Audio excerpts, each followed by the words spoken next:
આ તરફ ખેડા જિલ્લામાં ગુજરાત ફર્સ્ટના અહેવાલની ધારદાર અસર જોવા મળી છે। કપડવંજમાં મહોણ નદી પરનો ગેરકાયદે બ્રિજ તોડી પડાયો છે। કપડવંજ તંત્ર અને સિંચાઈ વિભાગ દ્વારા મોટી કાર્યવાહી કરાઈ। સિમેન્ટના ભૂંગળા નાખી નદીનું વહેણ રોકનાર સામે એક્શન લેવાયું। કોર્ટ સામે નદીમાં ભૂમાફિયાએ મોટું દબાણ કર્યું હતું। ગેરકાયદે બ્રિજ તોડી પડાતા પર્યાવરણ પ્રેમીઓમાં ખુશીનો માહોલ। નદી પરનું દબાણ દૂર કરી પ્રશાસને કડક કાર્યવાહી હાથ ધરી છે।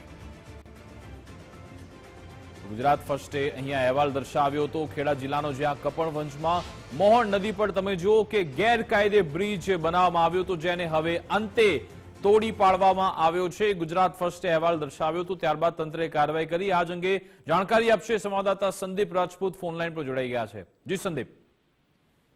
ચોક્કસ વિકાસ વાત કરવામાં આવે તો ગુજરાત ફર્સ્ટની ધારદાર પ્રજાલક્ષી જે પત્રકારત્વ છે તેની અસરો ખેડા જિલ્લામાં એક બાદ એક દેખાઈ રહી છે। અત્યારની વાત કરવામાં આવે તો કપડવંજ કહી શકાય કે મહોર નદી છે, જ્યાં કોર્ટની સામે આવેલી નદીના જે વિસ્તાર છે ત્યાં કેટલાક ભૂમાફિયાઓ દ્વારા ગેરકાયદેસર રીતના જે વહેણ છે પાણીનું તેને રોકવામાં, એટલે કે સિમેન્ટની જે ભૂંગળા છે તે નાખીને ઉપરથી બ્રિજ બનાવવામાં આવ્યો હતો અને તેના કારણે જે નદીનું વહેણ છે તે અટવાઈ ગયું હતું અને જળચર પાણીને પણ ભારે હાલાકીનો સામનો કરવો પડે તેવી પરિસ્થિતિ છે। સમગ્ર મામલાને પર્યાવરણ પ્રેમીઓમાં ભારે નારાજગી જોવા મળી હતી, પરંતુ ગુજરાત ફર્સ્ટે સમગ્ર અહેવાલ ગઈકાલે દર્શાવ્યો હતો, જેને લઈ તંત્ર દ્વારા અત્યારે પોતાની ઊંઘ છોડી અને આ કામગીરી કરવાની ફરજ પડી છે। અને અત્યારે કહી શકાય કે સિંચાઈ વિભાગ અને કપડવંજ મામલતદાર દ્વારા જે સૂચનાઓ આપવામાં આવી હતી તે મુજબ અત્યારે મોહન નદીનો જે બ્રિજ બનાવેલો હતો તેને તોડી પાડવામાં આવ્યો છે, જેને લઈને પર્યાવરણ જે પ્રેમીઓ છે તેમાં અત્યારે ખુશીની લાગણી વ્યક્ત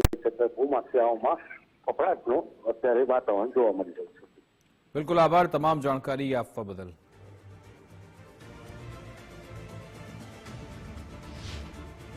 તો ગુજરાત ફર્સ્ટના અહેવાલની અહીંયા ધારદાર અસર જોવા મળી છે। જે ભૂમાફિયાઓ છે તમે જુઓ પહેલાના દ્રશ્યો કે જ્યાં વહેણને રોકવામાં આવ્યું હતું અને અહીંયાથી અવર જવર માટે એમણે ગેરકાયદેસર બ્રિજ બનાવી નાખ્યો હતો। ગુજરાત ફર્સ્ટે અહેવાલ દર્શાવ્યો। હવે જુઓ કે બ્રિજ તોડી પાડવામાં આવ્યો છે, દબાણ હટાવી દેવામાં આવ્યું છે।